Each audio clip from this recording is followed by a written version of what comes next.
আসসালামু আলাইকুম। হাই বন্ধুরা, আমি এখন আপনাদের দেখাবো একটা সবজি আর কি লাগিয়েছি আমাদের ঘরের আঙিনায়। এটাকে বলি আমরা চিচিঙ্গা। শুদ্ধ ভাষায় হয়তো কি বলে, চিচিঙ্গাই হয়তো অনেকে বলে।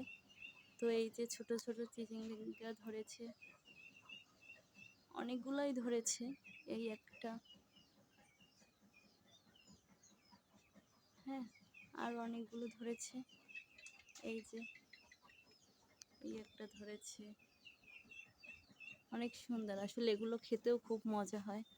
তো সাথে পুঁইশাক গাছও আছে, সব কিছু মিলিয়ে আর কি লাগানো হয়েছে। এই যে এই একটা হচ্ছে। তো এগুলোর আপডেট আমি অবশ্যই আপনাদের দেব। সেই পর্যন্ত ভালো থাকবেন সবাই, সুস্থ থাকবেন। আল্লাহ হাফেজ।